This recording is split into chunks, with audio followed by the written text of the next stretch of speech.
Michael from Braeswood Place has a question about a damp crawl space. He has a 2.5-year-old pier and beam house, Tom. Brand new construction, right? Michael writes, we have the correct number of crawl space vents. However, it seems that the crawl space isn't breathing like it should, or it's too moist. My hardwood floors, he says, have a slight cup to them. So one person wanted to waterproof the whole thing and install a dehumidifier. And I've heard you say on your podcast that's a bad idea. So Tom, Michael wants to know, how can he determine if his ventilation is adequate? How can he correct this moisture problem? I love the way, and he gave me the perfect key in here. His hardwood floors have a little cup to them. Mm-hmm. Charlie, you've worked with me for a million years.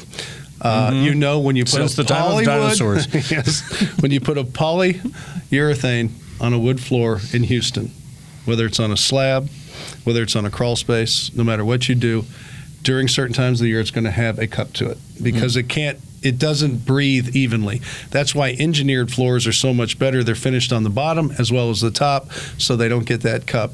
You don't have a crawl space problem if you have the proper ventilation. All these other things they're trying to sell you is not going to handle your floor problem. Your floor problem is it should have been a wax finish on a real traditional floor. That way they will expand and contract without doing this little bit of cupping.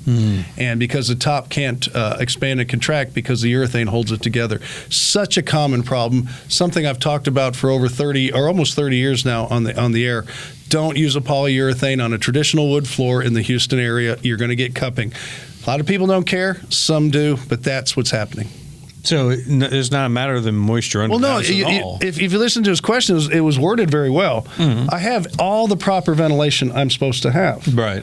But I have this problem with the floor. Got it. So now this guy wants to sell me millions of dollars of waterproofing, which you can't do anyway under the house. Exactly. And you know what? Your floor is still going to cup unless you turn your air conditioner off, and you're not going to do that. So just deal with it. Wax finish on a traditional floor. So what can he do? What does he do? Like change his floors out? If it's bothering someone so much, you'd have to refinish the floors. Or nobody's going to do learn that. to like the cupping a couple times a year. It's just a little edge, and they're feeling it with their hands. I know I've had so many clients do this, and that's why I refused in my new homes when I was building actively building, I should say. I would not use a polyurethane finish because we're actively building actively. Just building for that matter. I'll get the strong. I mean, you started laughing. I didn't think about it. Get elements of style here. Okay, go ahead. All right. Anyway, that's the bottom line. And that's the answer. Yeah. You'll find lots more of them waiting for you at HomeShowRadio.com under the Ask Tom tab.